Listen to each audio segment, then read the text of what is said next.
As the harsh winter begins to take its toll on the forest that surrounds, a young geologist by the name of Ernest Whitetower rides anxiously in his carriage towards a looming mountain retreat, the Asterian Crevasse Castle.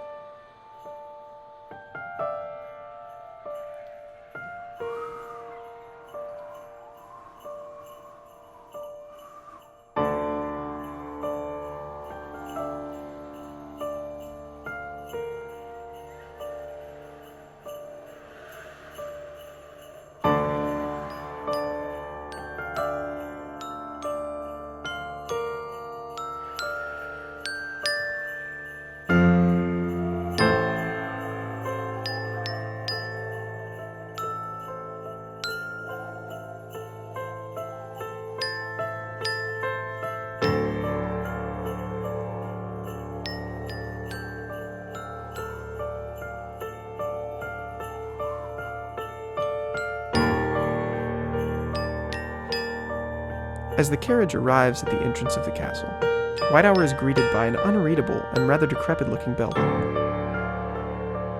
Whitetower has long awaited this moment. It will be his finest achievement, his réussite, if you will. Though his greeting might not have been as grand as he'd hoped for, his spirit was high, ever still. He greets the bellhop. No response. After what seems like an excessive amount of deliberation, the bellhop introduces himself. "Welcome to the Asterian Crevasse Castle. Ramsworth's what they call me. May I take your luggage now?" At this moment, the weight of Whitetower's undertaking, his décrevée, if you will, begins to impress on him.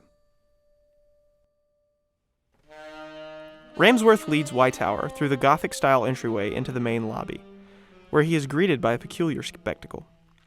Throughout the room, an array of individuals are exposed. The ornate features of the lobby are unmistakably decadent, but tasteful, some would say. As the pair continues into the foyer, an excitable, frightened, but pleasant-looking sort of man approaches. "Greetings, friends. My name's Gibli." "Hello, Ernest Whitetower." "Don't see too many new faces around here. What brings you to the Asterian during this holiday season?" "I'm a geologist from Boulder, Colorado, looking to do some investigation into the mountain over the holidays. Says I've got a break from my university obligations." Ramsley mutters to himself, but loud enough to be heard. "Seen your type before, haven't we?" Ignoring the statement, Gibli continues on. "Ah, wonderful. Very pleasant indeed to have an academic around, you know." "And who are you?" "My name is Gibli. Oh, Gibli. And I'm employed in the service of the Old Prospector. He's a cold man, pickaxe in hand.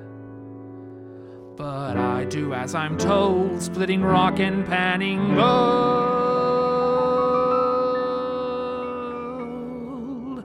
while I dream of the life beyond the mines. I was a dancer, and I used to dance for kings. Then I fell upon hard times. The only work was in the mines. Oh, what a failure, me and the prospector. So I'm tunneling through iron while my heart is ever mad.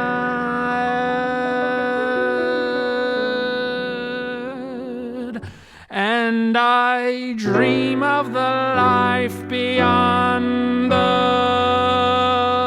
mines.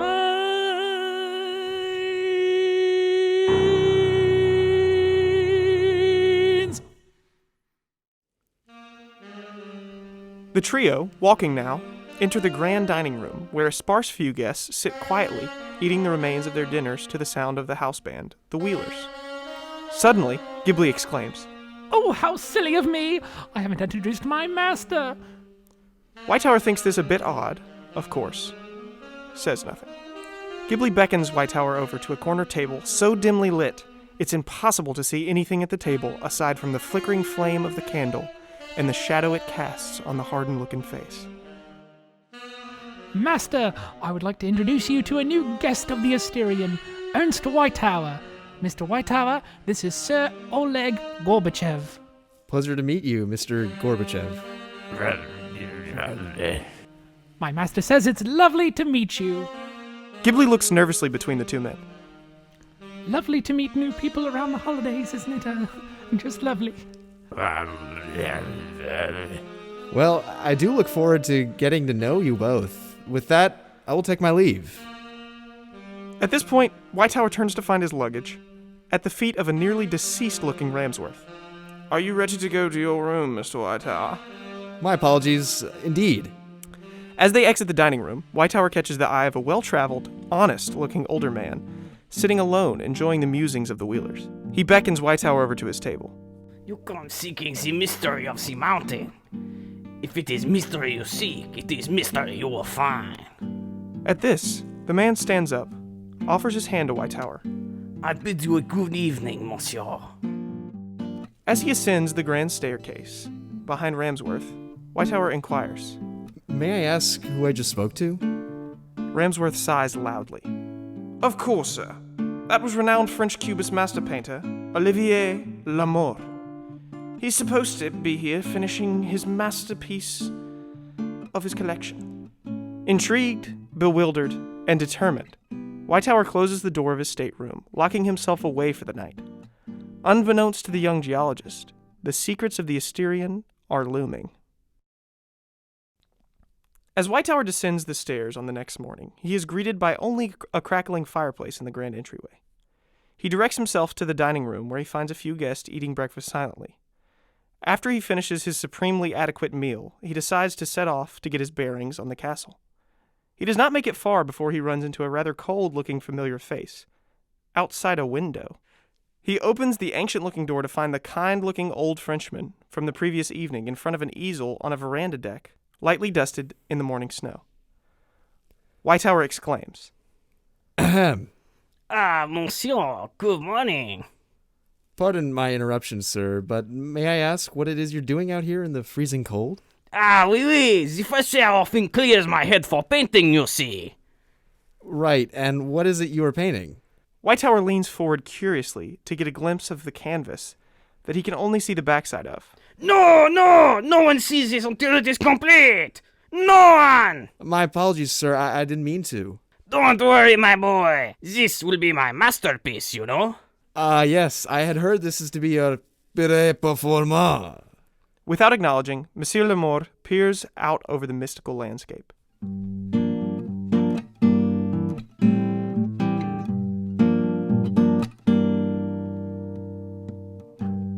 Wash and paint, canvases and palettes, color and shape,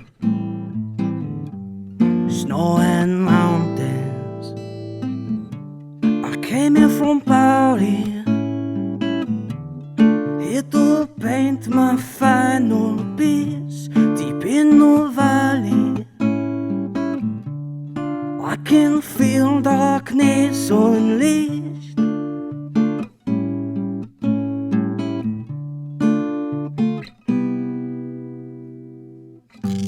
A cubist man,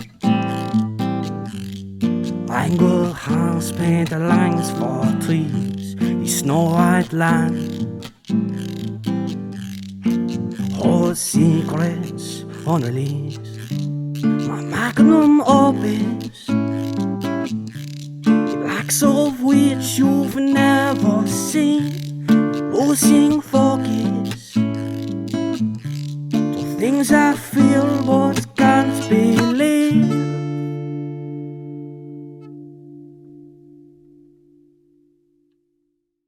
After thanking the Frenchman for such a lovely chat and leaving him to potentially freeze to death on the porch, Whitetower spends the rest of the day exploring the increasingly uninviting and mysterious hallways of the castle.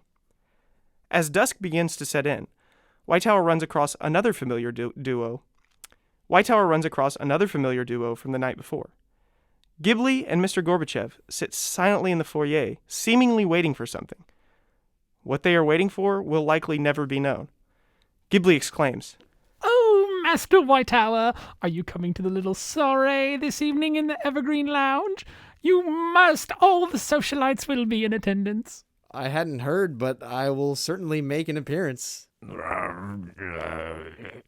Oh, yes. My master also says that you should not go exploring the mountain at all. Gorbachev stands shoulder to shoulder with Gibli, face unchanged, eyes hollow. As Whitetower was about to respond to this very serious command, Gibli exclaims, And with that, we take our leave. The duo turns and strides to the other side of the room and sits down again, seemingly waiting for something to happen. Perplexed, Whitetower considers re-engaging, but thinks better of it and figures he'll wait to press further after they've all had a few drinks at the Evergreen Lounge. After another dinner of the Wheelers' musings and almost no other noise, Whitetower searches the castle for the Evergreen Lounge, which he expects to be as ornate and dismal as the rest of the resort. But upon discovery, he is met with a very different scene. It could almost be called merry. There are very cheery-looking people at every turn, and not even the sucking darkness from the table Gorbachev is seated at could possibly dim the brightness in the air.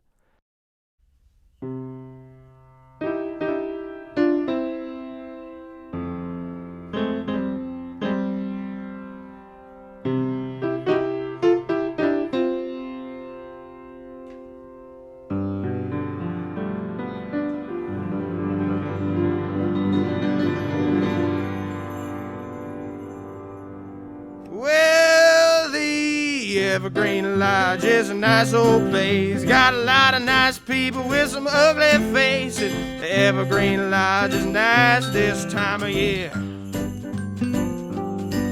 Oh, the Evergreen Lodge will make you scream and shout. Got a lot of nice people who are short and stout. The Evergreen Lodge will spread some Christmas cheer.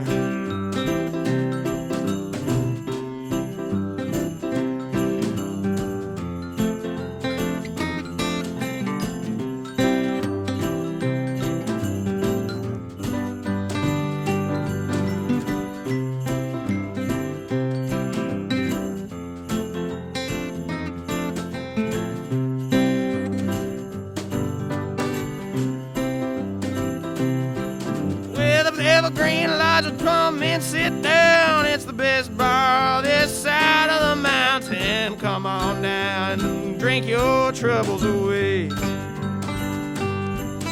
Oh, the Evergreen Lodge is a mystery. It's the best damn bar you've ever seen. It's the Evergreen Lodge. Come on, you're here to stay. Take it, glockenspiel, baby.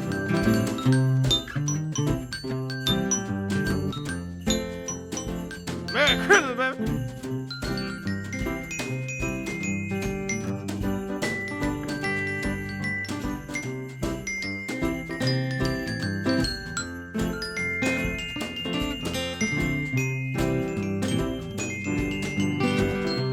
Give me a little guitar now.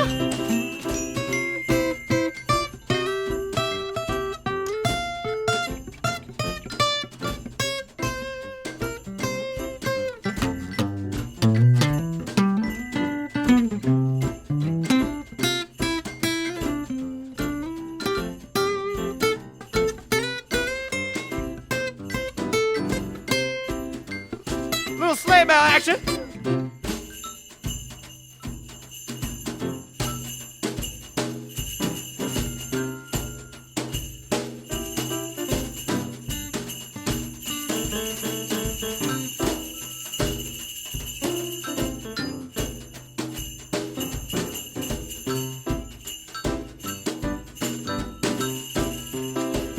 Oh, well, the Evergreen Lodge is a nice old place. Got a lot of nice people with some ugly faces. Evergreen Lodge is nice this time of year.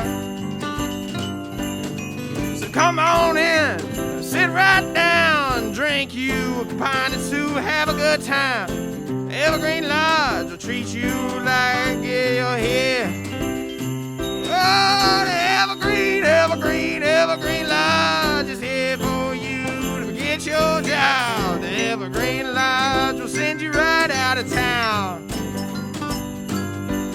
It'll send you to hell and bring you right back. The Evergreen Lodge will give you a heart attack. So drink your juice and sit on your ass down. Take it, drums.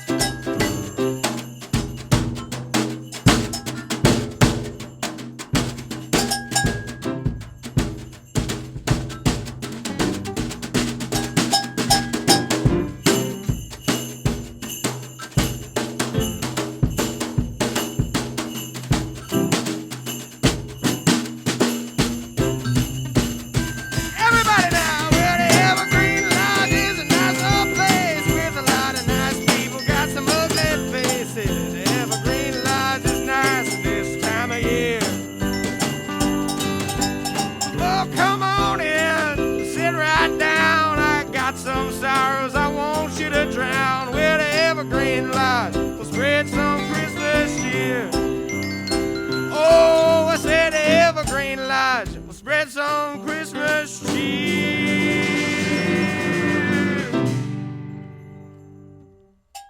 Inspired by the welcome change, Whitetower finds it rather easy to finish each ale he orders in rather tight succession. Becoming ever more lively, Whitetower gets the attention of the room and proceeds to sit down at the stand-up piano in the corner of the smoke-filled room. He sits in the silence he has created for a moment, then begins.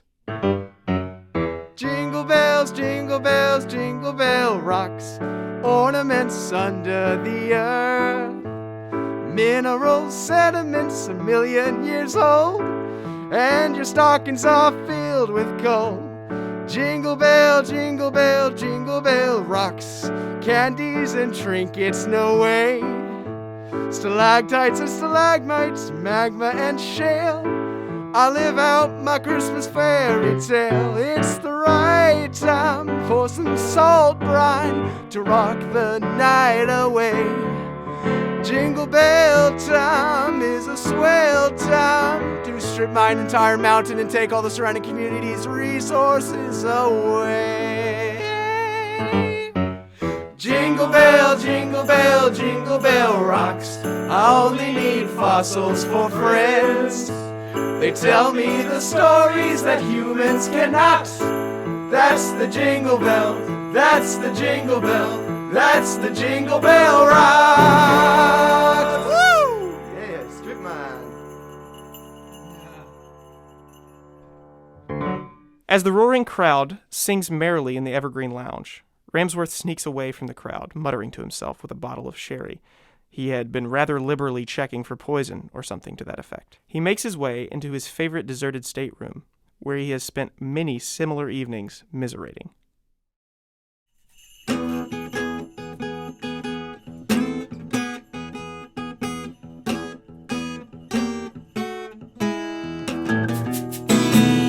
woke up this morning, another day, another dime. I'm in a Christmas spirit, it's the very worst kind. Oh, got the bell-high blues, feel like I'm living on borrowed time. I got the bell-high blues, baby, I'm going out of my mind. Walking down these hallways in a cold, cold sweat. Feel like they're watching, they just ain't caught me yet. I got the bell-high blues, just like every other day. Oh, I feel that Christmas spirit makes me jingle all the way. Woke up this morning, 3:30, waiting on my presents, but the guests are waiting on me. I got the bell-high blues, oh, the devil's in my head. I got the bell-high blues for Christmas, oh, and it's bad for my head.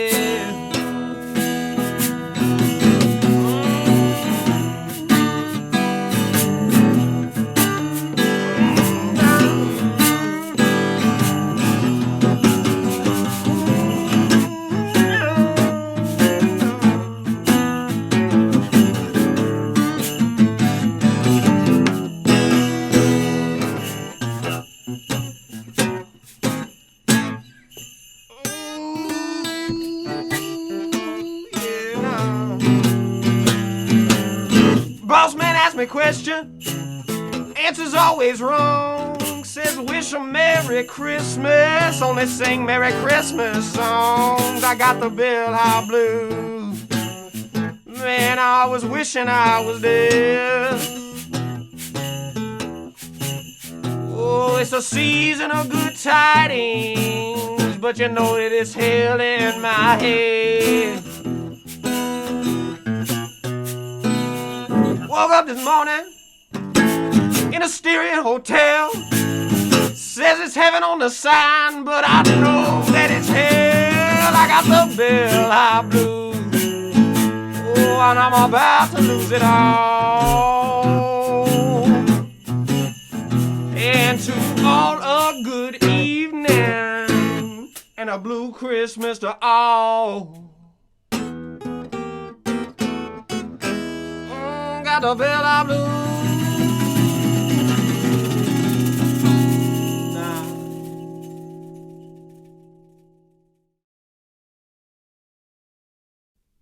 With the jovial spirit of the evening overwhelming him, Whitetower decides to take a stroll around the room to greet his fellow residents. He first encounters Monsieur L'amour, sipping on a glass of red wine. Monsieur, tell me about your painting. I have come to the Asterian Crevasse to paint my final masterpiece. The career of a painter has taken much from me, and it shall take no more. Wow. Empowering. Thank you. With that, Monsieur L'amour makes it clear somehow that he is ready to stop speaking. Whitetower continues on. He eyes a spot devoid of hope, life, and anything merry. Determined, he heads over. Mr. Gorbachev, great to see you. Oh, my master says it's great to see you as well. Gorbachev, I hear there's something peculiar with the rocks here in the mountain. He says he has no idea what you are talking about. Determined, Whitetower presses on.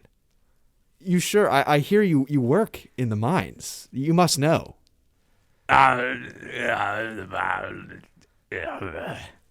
He says, no more questions. Mr. Whitetower, I need to run to the loo real quick. Would you mind to join me? Sure, of course. Gibli scurries off, Whitetower in pursuit. I'm sorry for ending our conversation so abruptly there, Master Whitetower. You just see, my master gets very cautious when people start talking about the rocks. Whitetower, very curious now, inquires.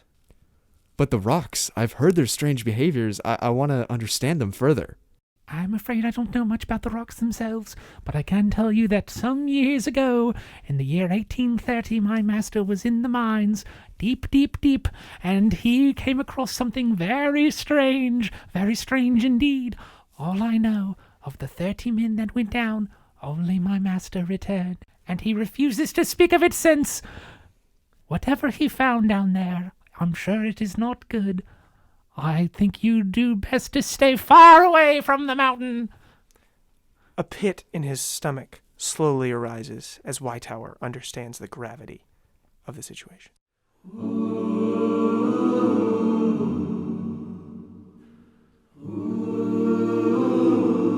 The wee hours of the morning had snuck up on Whitetower as he staggers into his stateroom.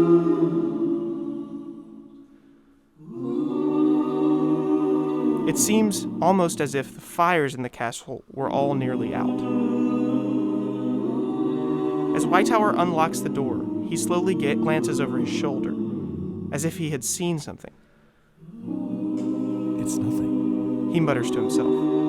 With that, he resigns to his dwelling, as others resign to their fate.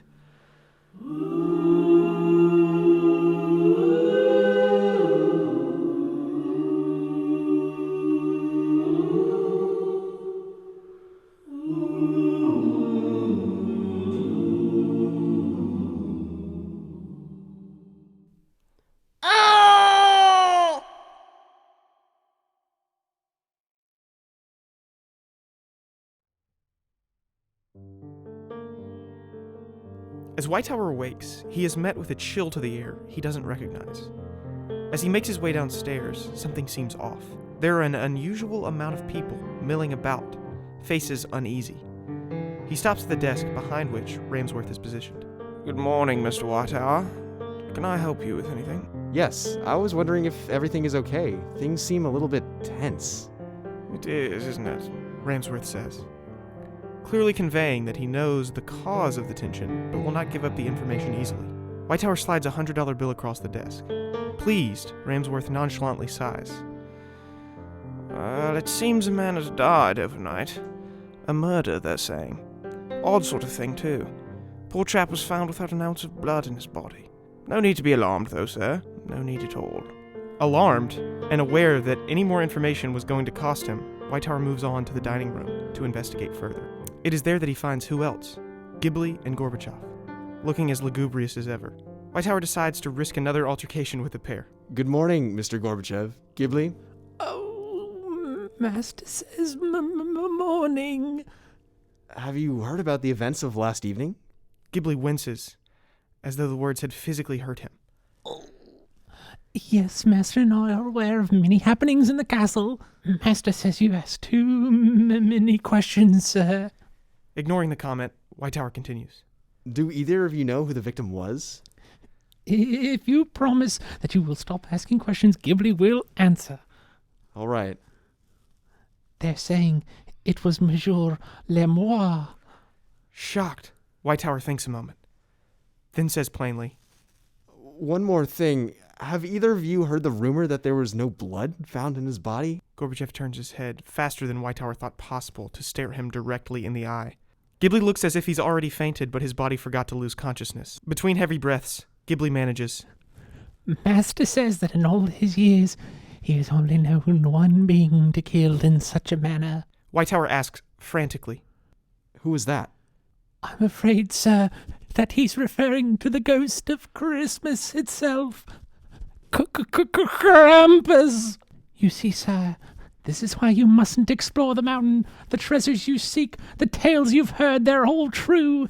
It is Krampus, the ghost of all things Christmas, who dwells in this mountain the castle was built upon. The prospector groans, but Gibli, who's worked himself into a fit, does not hear him.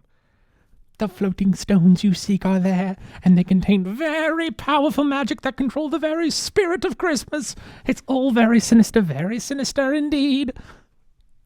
The next few minutes were spent trying to keep Gibli conscious and the prospector from groaning himself to death.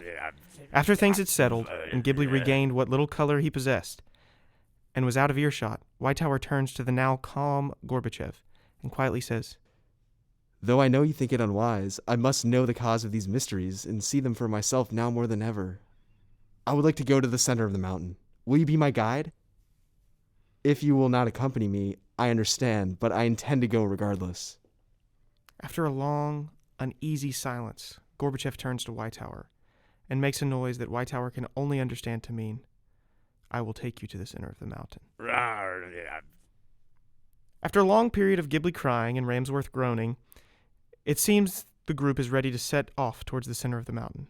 Through a series of groaning interpretations by Gibli and a very confusing explanation as to why Gorbachev needs an additional member for the quest they are undertaking, it was finally settled that the expedition would consist of Whitetower, Gibli, Gorbachev, and Ramsworth.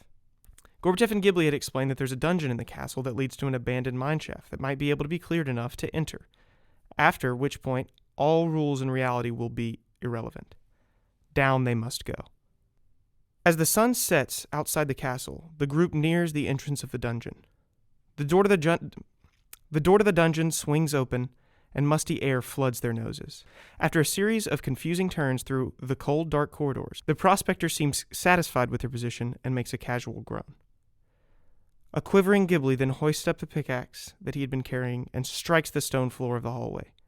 After a few attempts of making seemingly no progress, he deals a severe blow to the floor, which seems to crack like ice over a pond. After 2 more blows, a hole big enough for 2 men to fit through opens up in the floor. After some struggle, all of the men manage to lower themselves into the abandoned mineshaft. Led by only the light of the lamp held by the prospector, they trudge deeper into the cold, dark cave.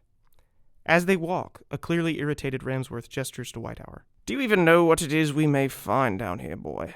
Well, no, not really. Well, no, not really, though I have heard some things about some types of andesite deposits that seem to defy some of the normal characteristics of such formations. Ramsworth grunts knowingly. And what sort of odd characteristics might you have heard of? Well, they're just rumors, of course, but, I have heard they don't exactly follow the laws of nature, gravity in particular. Ah, yes. It's all utter nonsense, if you ask me. I've seen plenty of fools come to this castle searching for the mysterious floating rocks, to find nothing but a wasted journey and a high bill. Utter rubbish. The prospector groans loudly. Master says the anti-gravity rocks are real, and the bellhop should not speak unless it is unavoidable for him to do so, in which case Master will happily make it impossible for him to speak. This ups the intensity a bit. They continue on a slow descent, the air getting ever mustier. Their backs and necks growing tired from being slightly hunched over due to the short ceilings of the shaft. After maybe an hour, the group runs across an abandoned mining site that has some small rocks positioned like chairs in an offshoot room of the main shaft. Gibli, who seems to be slowly coming to grips with his situation, curiously strides into the room by dim lighting of the lamp. He reports back with a chuckle. Nothing but a few lumps of coal in here. Bit drab, if you ask me. As he says this, he leans against the ancient-looking wooden brace that's holding the ceiling up, and it splinters. In an instant, the cracking noise, the thundering crash, followed by the sounds of stones descending deeper into the mine. As the dust settles, the scene is revealed. Gibli lay on his back, covered in dirt and rock. The lower half of his body is completely covered by large boulders. Startled, Whitetower rushes over to his side. Gibli weakly coughs.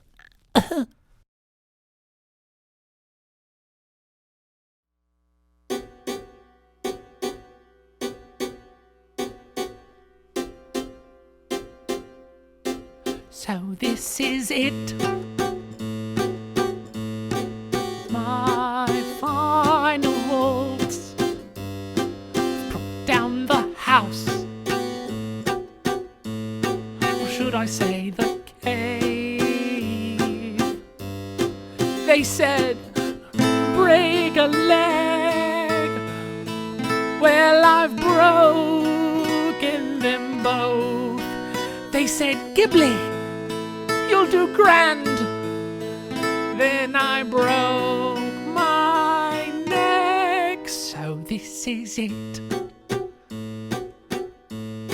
My very last act. I'd say until next time. But I shan't be back. I've done my last number. The curtain is falling. I'd chasse forever, but heaven is calling.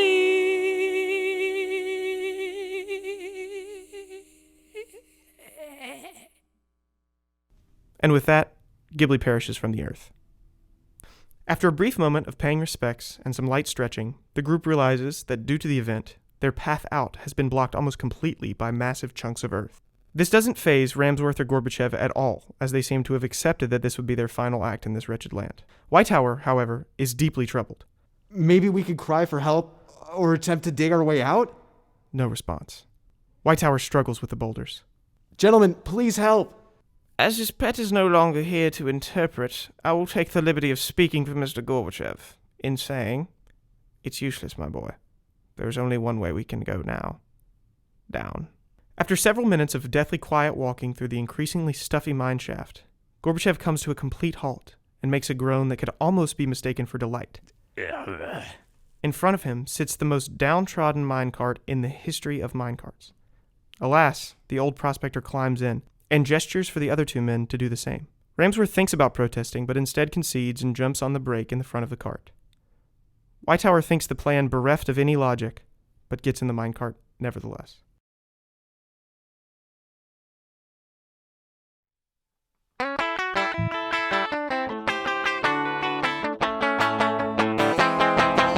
Well, I'm driving in a minecart going about 105.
After the world's least enjoyable roller coaster ride that lasted for what seemed like an eternity, the minecart screeches to a halt, and the three men stagger out.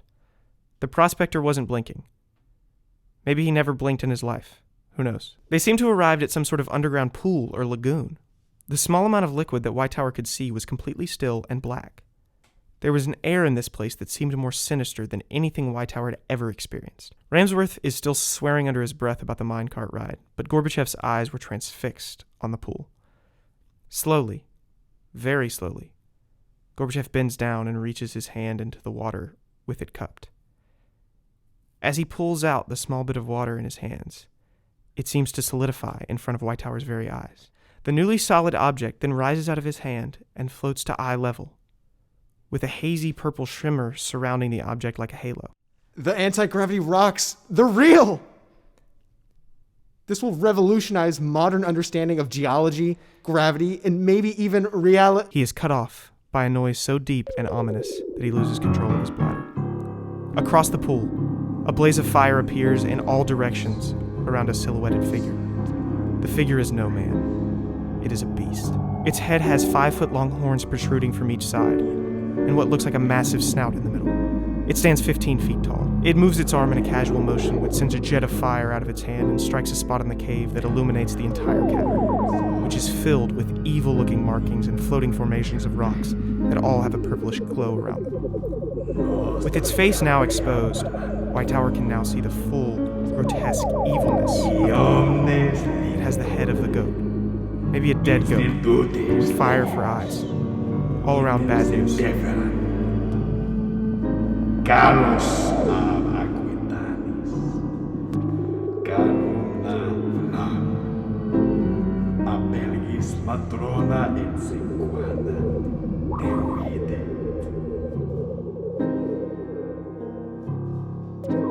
Lumen testana, Whitetower leans to Ramsworth. Do you have any idea what it just said? Ramsworth, whose face conveyed something between outright horror and admiration, manages, "I'm afraid not, sir. Don't speak Krampus." Gorbachev turns to the bewildered pair and clearly says, "He says he is weak, but after he kills us and drink our blood, he will be strong enough to harness the rock's power and destroy Christmas, and then potentially the world." Shocked at both the insanity of what he had just heard, and that he had heard it plain as day from Gorbachev, Whitetower says, So now we get killed? "Righto, chap. This is the end." Just as he says this, Krampus swoops down and attempts to grab Ramsworth, who just evades his grasp, but takes some serious fire damage in the process. At this moment, Whitetower has a plan that is as genius as it is idiotic.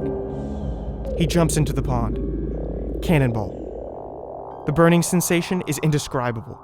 He feels like every fiber in his body is screaming. Then all of a sudden, it stops. He feels weightless. His plan has worked. He is covered in the floating rock and feels an aura of invincibility.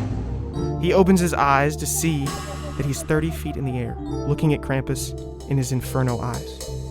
Enraged, Krampus exclaims, Gallia est omnis. Whitetower does not respond, out of both fear and not knowing how to, considering he couldn't understand him. Krampus, although clearly upset, does not seem to move, but instead seems to back away slightly. Whitetower then thinks to himself, I bet I can fly. he is correct about this. Merry Christmas to him. Courageousness coursing through his veins, Whitetower flies directly towards Krampus, who panics and flies away. After a brief but exciting chase, that's sadly too complex to be described in words, Whitetower grabs a hold of Krampus. For a brief moment, Whitetower thought it was a mistake, and that it would cost him not only his life, but the world's existence. But then Krampus explodes. Whitetower falls to the ground, and as he makes contact with the earth, the rocks crumble off. All is calm, all is bright. Christmas is saved.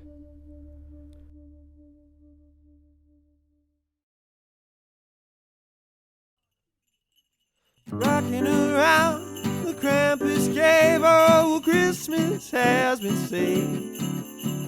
Krampus is dead and Gibli is too. His memory will fade, rocking around the Krampus cave filled with Yuletide cheer, singing our song, collecting some rocks, wishing Ramsworth wasn't here. We will get a sentimental feeling, 'cause we're here. But we're so close to the earth's crust that we are filled with fear.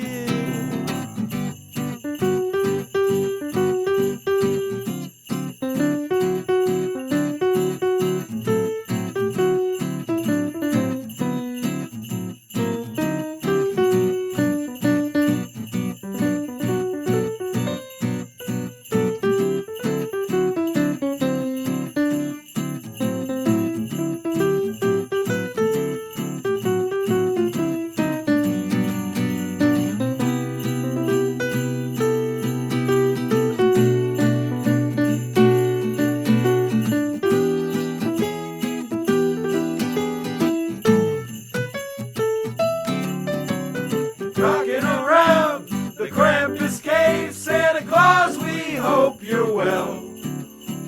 Give all the children lots of toys, we're on the threshold of hell.